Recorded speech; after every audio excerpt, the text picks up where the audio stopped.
Good afternoon. Welcome. Kent Bain with Nine Business Group and Elevate Your Business Chat. Joining us today, we have the pleasure of Jacqueline Burnell. Jacqueline, welcome to the program. Please introduce yourself, your company name, what makes you different or sets you apart from your competition. Hi, Kent, and thank you for having me on your show. It's really nice to be interviewed here. So my name's Jacqueline Burnell. I'm a certified professional bookkeeper, and I started back in 2004, I think, with my first business, Burnell Business Services, Inc. So it was focused on primarily bookkeeping. And over the years, I've been doing more and more training. So last year, in response to the Canada-Alberta Job Grant Program, I opened up a second company, JB Training Services, Inc., which focuses strictly on training business owners, their staff, and other bookkeepers in how to do bookkeeping, especially with QuickBooks itself. So thanks for having me here. Cool. Okay. So do you do any bookkeeping then, or is it strictly all training and certifying new bookkeepers? Yeah, so I do a fair bit of bookkeeping myself, but primarily for new clients that come into our business through Burnell Business Services. I'll do the initial bookkeeping, make sure everything is set up properly, create an operations manual, and then I'll pass it off to one of the bookkeepers that I'm coaching and mentoring. And over time, they'll develop their skills and learn how to do bookkeeping by working on real life clients where they can learn so much. So. Interesting. Okay, we'll have to talk more about that. Been looking for some bookkeeping, so we'll pick that up later. Since 2004, what has been the biggest challenge you've overcome? How did you tackle it? How did you solve it? And what was the outcome? So I would have to say that scaling has been my biggest challenge. And I've had lots of opportunities and things have gone well, but then things would hit, family events sometimes, and it would just kind of knock me back. And I guess I've kind of gotten to the point where I've given up on scaling the business as much as I wanted to. So now I focus primarily on finding other people that want to learn bookkeeping, business owners or their staff or other bookkeepers, and I focus on coaching and training them. Very good. I think that's a good choice. Yeah. What is one thing you know now that you wish you would have known when you started in business?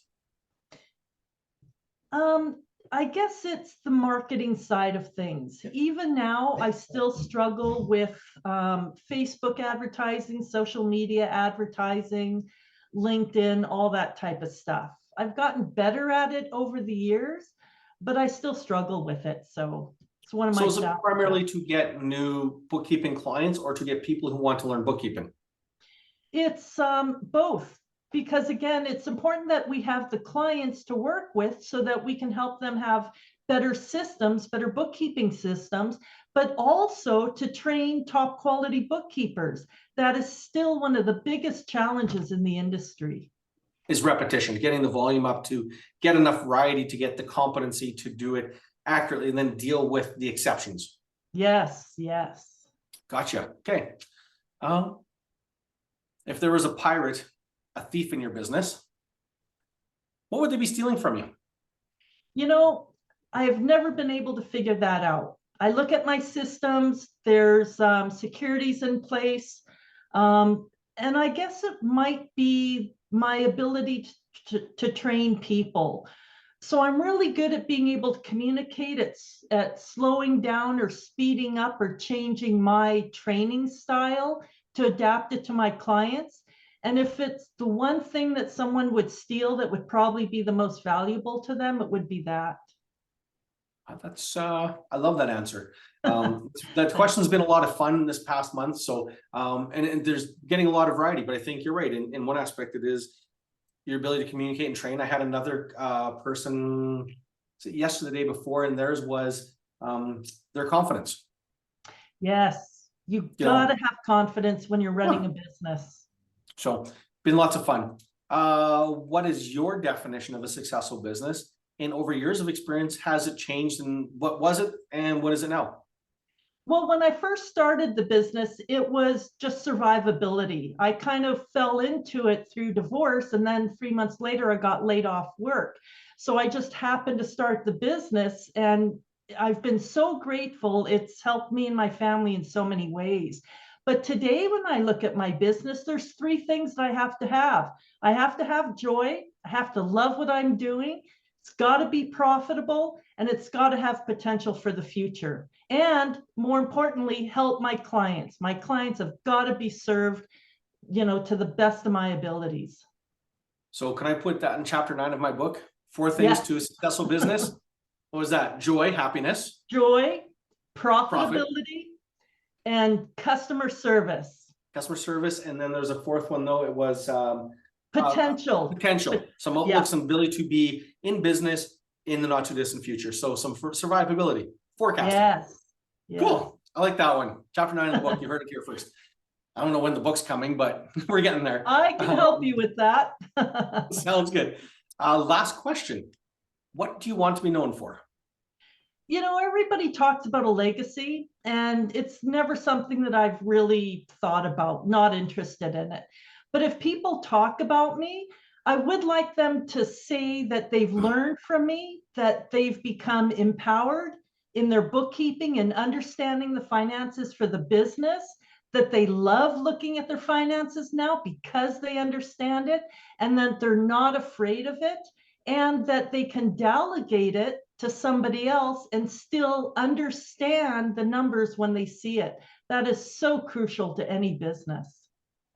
That's vital, 100%, because yes, even the larger businesses at 5 and 10 million, where really the accounting department basically runs itself, the financial component, but the right information doesn't always get transferred to the decision makers or the CFO and other partners. And it's like, so we end up with a very trusted department, but not even that communication back to the rest of the team for proper decision making. So I totally get that.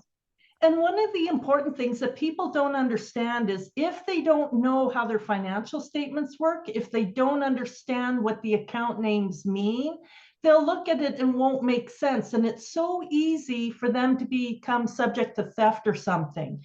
You may have read the article in the journal, I think it was a few months ago, about a bookkeeper here in Edmonton who stole $2.7 million from the business owner. And the owner, I forget what his name was, but he said of the bookkeeper, I trusted the guy. I gave him access to everything and I trusted him. Same thing with Dixon, Illinois. A high school graduate winds up eventually running the accounting department. She stole $20 million. They made a Netflix movie out of that. So what's that movie called? I forget, but I can get you that. I've got it written down and I absolutely love the story. And the funny thing is that the counties around it, the cities around it, would go to the commissioners there and they would say, look, your finances don't make any sense. You're the same size we are, but you have all these $1 million worth of loans, but no infrastructure to support the purchase.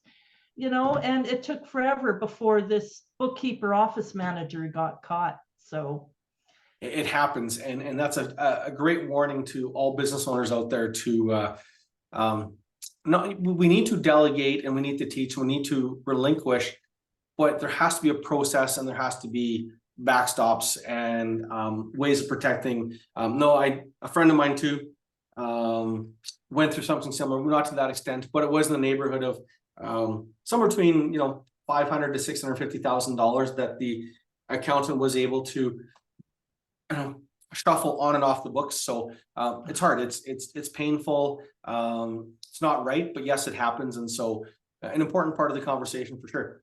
So before we wrap up, Jacqueline, where can people find you? Where can they hire you? And whether it be a phone number, email address, website, how do they find you? Yeah, the easiest way is to check out our website, paperworkbegone.com. And that's for the bookkeeping business. They'll also find a link to the training site. And the training site is startuptoscaleup.io with the number 2. So STARTUP2 SCALEUP.io.